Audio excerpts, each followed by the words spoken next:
All right. Thank you very much. Fellow Ugandans here in Uganda and everywhere else in the world, I bring you revolutionary greetings wherever you are, and I thank you for the massive support that you have given to us for these past 3 years, which have been years full of challenges. I take this opportunity to also announce that what we are witnessing right now is the launch of a very critical phase in our struggle to liberate ourselves from a dictatorship which has crippled our country for almost 4 decades. A dictatorship which has strangled our economy with a massive corruption, patronage, high cost of living, a sick healthcare system, a broken down healthcare system, etc., etc. For a very long time now, we have lamented and cried about the government which works for only the few and excludes the majority.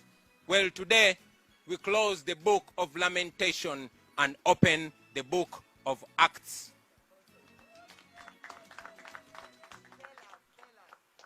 It is time for action, action that will put an end to the injustices, the oppression, and the impunity in our beautiful country, Uganda. Countrymen and women, I come before you not as the most qualified, not as the most experienced, but I come before you as the most committed to lead this liberation, to lead the people of Uganda out of slavery. Countrymen and women, for the last 58 years, our nation has suffered.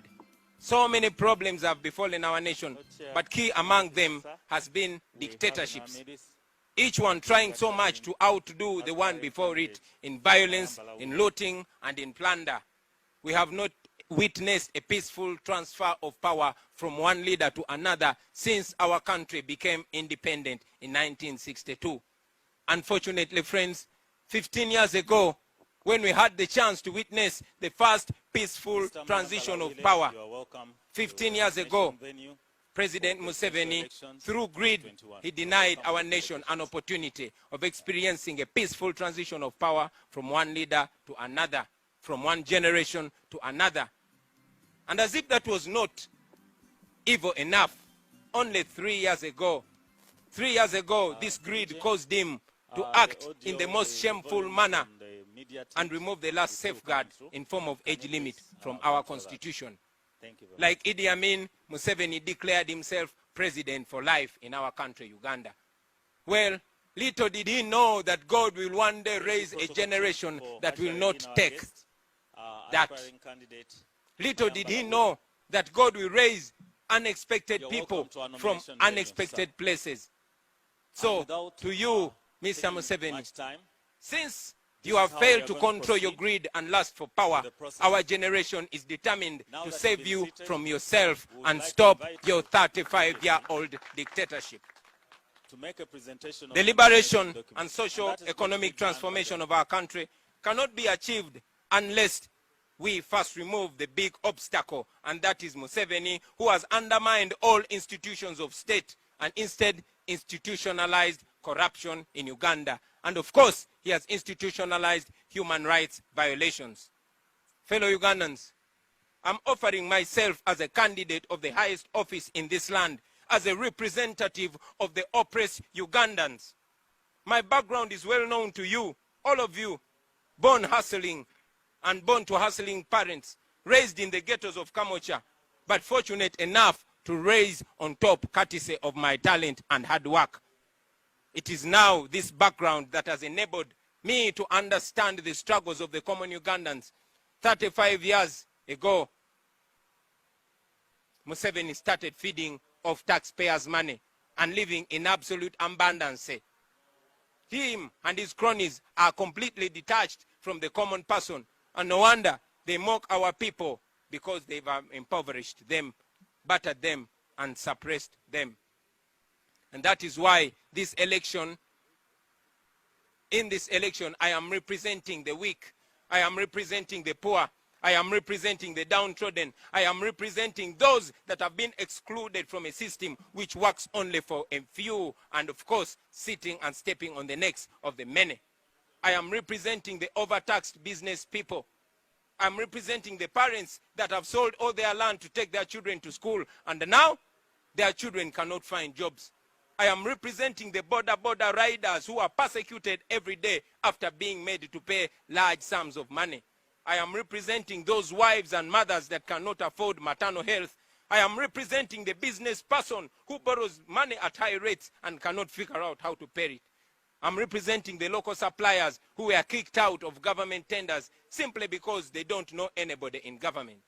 I am representing poor Ugandans who have lost land to the powerful land grabbers, and many of them are in government. Yes, those who cannot get justice because justice under Museveni is for sale. I am representing the poor soldiers, the police officers who are so oppressed, yet they are commanded to beat and kill citizens who they are supposed to protect simply because they must appease the rich. Those rich and the mighty are the ones we are standing against. In this election, gentlemen and ladies, I am representing the hardworking people of Busoga that have been deliberately kept poor by the NRM regime. I am representing the great people of Acholi, whose land is being stolen in broad daylight by the regime and its cooperatives. I am representing the people of Lango, who have been deliberately marginalized and disempowered for the past 3 decades. They have been deliberately marginalized and squeezed. I am representing the impoverished people of Karamoja, who are kept under the barrel of the gun while their gold, their copper, their cobalt, and iron ores are stolen away by the rich and mighty. I am representing the people of Unyoro, who live and grow cheap crops on the oil that is theirs. Yes, their oil has been kept in the dark because they are looked at as they don't have a right to know what is happening in their land. I am representing the people of Bugisu, whose past glory has been shattered by the present regime. Their cooperatives, which kept them rich and productive, were destroyed by the regime. I am representing the people of Chigezi, who work so hard to earn little. I am representing the people of Bukedi, who have been turned into beggars on their own land. Representing the people of Uganda, whose land has been grabbed and they are left poor. They are made beggars. They are made slaves on the land of their grandfathers. I am representing all the people of Uganda, ladies and gentlemen, representing the people of Toro, the people of Rwenzori, who live in constant fear because of the brutal regime. Those who are battered in 2018, whose wounds are still fresh in the minds. I represent them. I represent the youth who are very hardworking, and yet they have no way to break through the yoke of oppression. The youth that work so hard but don't have the means of production. They don't have no land, they don't have no capital, and they have limited or no opportunities. These are the people I am representing. I am representing this section, the vast majority who are oppressed, yearning for freedom. I'm representing the journalists who cannot even peacefully practice their work without being harassed and beaten by the regime. I am representing the health workers who are paid peanuts for doing incredible work. I am representing my mother, who was a nurse, who had 10 children and who died a miserable life because when she got an accident and put in Molago casualty, she had to stay there an hour in a hospital she served for more than 20 years. I am here to speak for her, even though she cannot speak no more. These are the people that I'm representing. Fellow Ugandans, I present myself to you as a servant, not as a boss. While our detailed plan of action towards our new Uganda will be presented to you through our manifesto, allow me very briefly, because we don't have time, to state just a few things that we will run based on. Most importantly, I want you the people of Uganda, to know that we are going to run a people-centered government which focuses on these areas. Our agenda, first and foremost, is freedom. We want to ensure that all Ugandans, regardless of who they are, of where they come from, are free in their country. All Ugandans must enjoy the freedom of expression, the freedom of conscience, the freedom to disagree with those in power, the freedom to assemble peacefully, and yes, the freedom to worship, and all other freedoms which have been, of course, taken away by the regime. So number one, I intend to increase the pay of the security forces. Let me say that again. I intend to increase the pay of our security forces. The pay of our soldiers, police officers, and prison officers is so miserable. It must be improved. If I become president, I will have the privilege to know what the classified budget really does. Such a huge amount of money will be used to improve the pay of our security forces so that they can live a better life. When I'm president, the lowest paid soldier or police officer will be earning 1 million shillings. Let me say it again. When I am president, the lowest earning police officer or soldier or prison officer will be earning 1 million shillings. I will improve their housing and health care.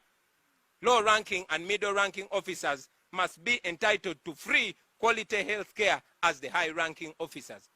Our government will find opportunities for the spouses of the soldiers and police officers to ensure that they are each contributing to the livelihood of their families. I also intend to streamline the promotion criteria in the armed forces and, of course, in the police, which will be based on merit and not technical know-how. Never again will soldiers be forced to join the police. I say this again. Never again will soldiers be forced to become police officers like we see today, because they had the option of joining the police, but they decided to join the army. In our plan, the better option is not to recruit from the police, from the army to the police, but instead to improve and empower the police so that they can become better and operate better. The children of the soldiers and the police officers will be entitled to free education up to university. There is no greater sacrifice, ladies and gentlemen, than serving in uniform, and it will be our deliberate plan to ensure that our men and women in uniform in dignity. I firmly believe if we do this, I strongly believe that if we do this, then our armed men and women in uniform will have respect for the citizens. In a new Uganda, there will be mutual love and respect between those in uniform and the ordinary citizen of Uganda. When I become president, we shall introduce a contract arrangement for the security officers. In other countries, one can serve in the military, and after some time, they resign when they are still young. And of course, they resign with a better retirement package. But today, they are all tied. Even when they want to resign, they cannot. One should be proud to serve in the military or in the police and resign. So we shall make it on contract so that we make that job so nice for you to work. Number 2, in the new Uganda, there will be access to affordable quality health care for all Ugandans. And this will be priority in terms of budgetary allocations. Effective supervision, of course, will be there, but health can be fixed. I'm not here to preach as a professor or a very experienced person in health, in the health sector, but I want to tell you, only following the Abuja Declaration of raising the budgetary allocation to 15% of the national budget, we are going to have a perfect healthcare system. And yes, we will do it. Number 3, education. We all know that education is what paves way for a new.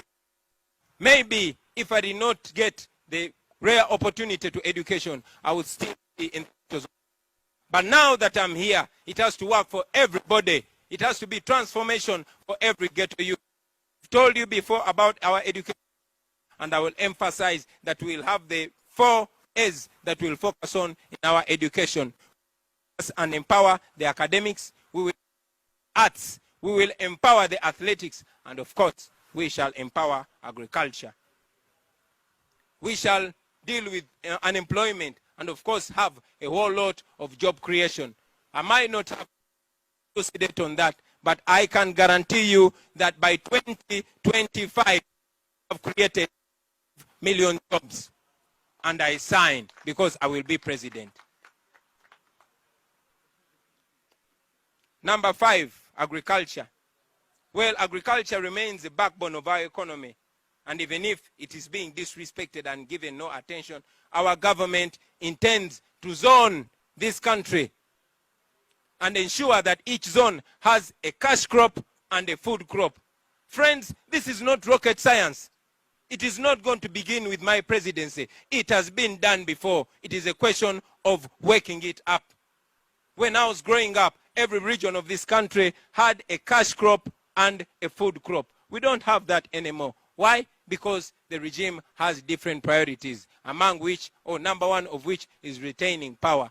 But when I'm president, you are going to see that with your own eyes.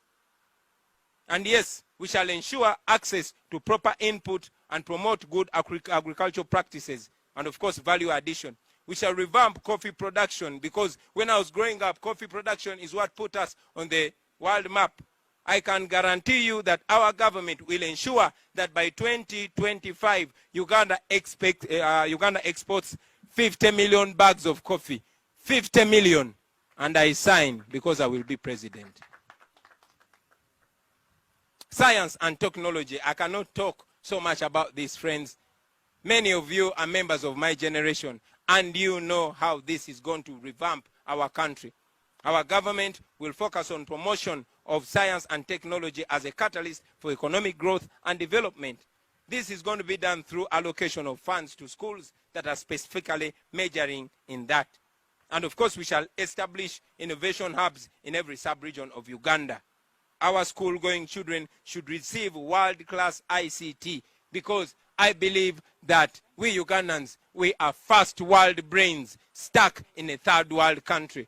And yes, Uganda is not a third world country. It is only our leaders that are third world leaders. Now, you got a first world leader.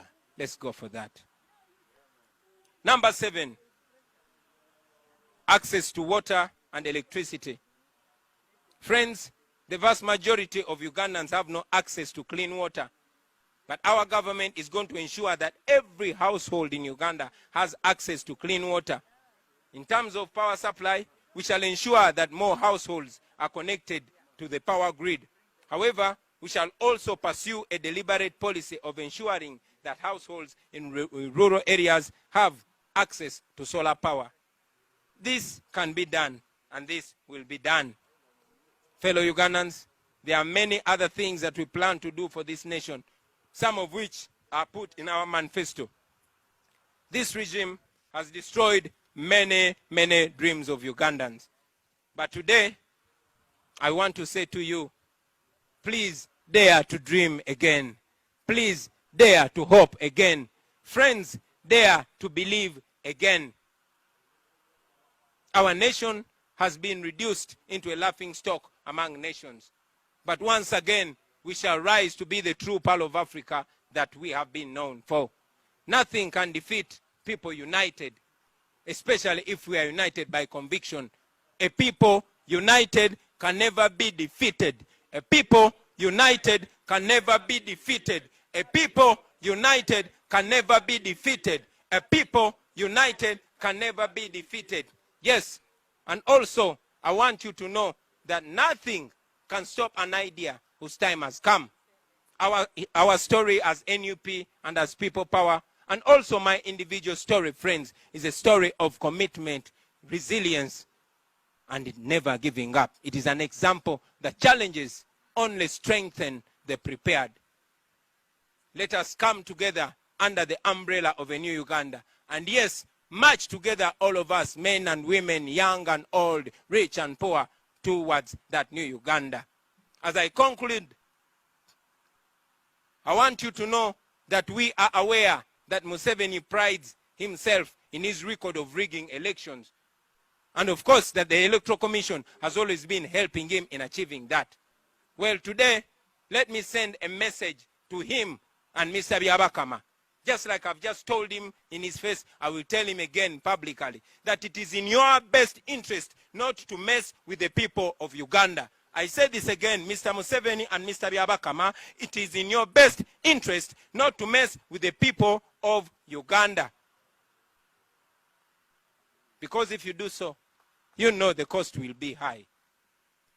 So finally, to all the Ugandans out there in Uganda and abroad, we rally you not to treat this as an ordinary election, but as a revolutionary election. The stakes are high. The transition is in our face. Freedom is staring us in the face, ladies and gentlemen. It is time. The time is now. And we have entered the ring. I say we have entered the ring and we are not coming out. We only await to raise our fist in victory. Because this is the time, ladies and gentlemen. Kati tusimbudde. I say kati tusimbudde. This is it. This is a battle between the past and the future. I say this again, this is a battle between the past and the future, between the old and the new, between slavery and freedom. This is the defining moment. So, I want you to know, Ugandans, that power is in your hands. And it is this time where you choose to trust that power in a person that you decide. This is a mission to freedom. I say this again. This is a mission to freedom, not a mere election. We are removing a dictator. Say that after me. We are removing a dictator, and we are doing this peacefully and constitutionally and legally because we know that our laws provide for that. If we were born and there was no constitution in Uganda, we would bow to slavery. But when I read the constitution, it guarantees all this. When I remember what President Museveni said when he was my age, he said, what do you do when a regime has closed all avenues of peaceful change? Well, we have an avenue of peaceful change, and we know the world is watching us. We are going to be free. I say we are going to be free. And now, very, very, very, very finally, I want to pay tribute to all the people that have been struggling, those that came before us, those that have lived before us. We are alive to the fact that we stand on your shoulders. We are alive to the fact that you inspired us to see the truth. And we call all upon you to stand by that truth. I want to respect Dr. Paulo Kawanga Semogerere. I want to respect Dr. Kiza Besigye. I want to respect Dr. Miriam Matembe and all other leaders who have paid the price in different ways. And of course, I want to salute all the comrades that have been murdered in cold blood in our pursuit for freedom. We stand by you. Your blood is still watering the tree of freedom. And I can guarantee you, comrades, wherever you lie, that we shall be free or we shall die trying to be free. I thank you for God and my country. When the struggle is over, we shall wear the victor's crown. We shall wear the victor's crown. When the struggle is over, we shall wear the victor's crown in a new Uganda. People power. Our power. People power. NUP. Everywhere.